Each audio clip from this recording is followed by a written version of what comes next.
Hey, welcome. Have you ever looked at a masterpiece and just wondered what was really going on in the artist's life when they made that? Today, we're going to dive into a really powerful tool for unlocking that exact story. It's called the Biographic Lens. Let's see how it works. So let's just start with the big one, right? The question at the heart of all of this.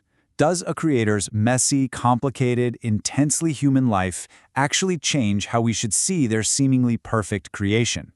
It's a question that really challenges us to look beyond just what's on the surface. To get to the bottom of that, here's our game plan. We're going to break it down into 4 parts. First up, we'll ask if an artist's life even matters to their art. Then, we'll explain what this lens actually is, see how it works in the real world, and wrap up by exploring why this is such an important way to understand culture. Okay, so part 1. What's the big risk if we separate the art from the artist?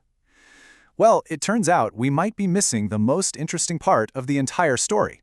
I mean, think about it. When we completely separate a creation from the person who made it, we risk having this really shallow, kind of superficial understanding. We end up seeing what was made, but we totally miss the why. We're blind to the personal drives, the societal pressures, and the human struggles that lit the fire of inspiration in the first place. So how do we get to that deeper meaning? Well, that brings us right to section 2 and our main tool for today, the biographic lens. This is the framework that helps us connect all those dots.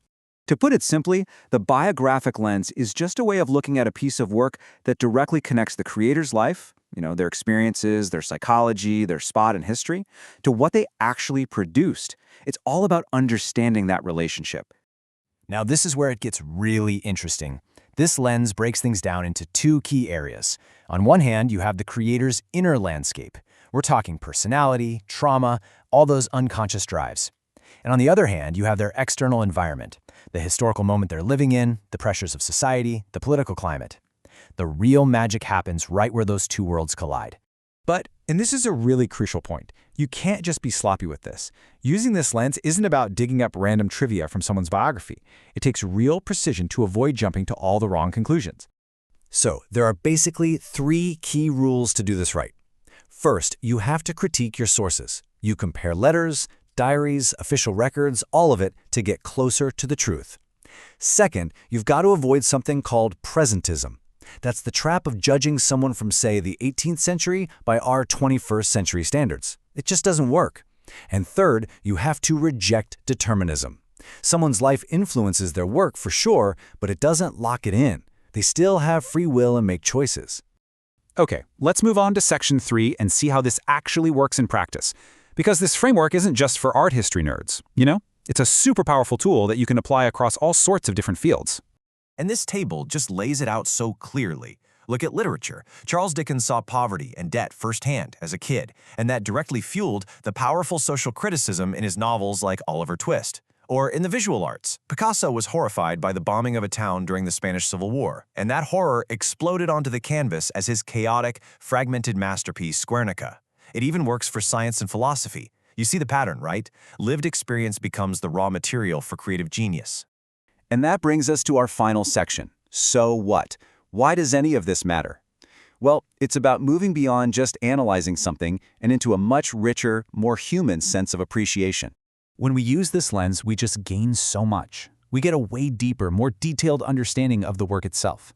We start to really appreciate the actual human stories behind these iconic things we all know. We get this incredible peek into where inspiration and innovation actually come from. And ultimately, we feel a much stronger connection to our shared history. I just love this quote from our source material. It says the whole point is appreciating the human element that imbues culture with meaning and enduring relevance. It's about finding the pulse, the heartbeat inside the work. So if you take away one thing, let it be this. The biographic lens is totally transformative. It shifts our whole perspective from just seeing what was made to truly understanding why it was made and why it still means so much to all of us today. So I'll leave you with a question to think about.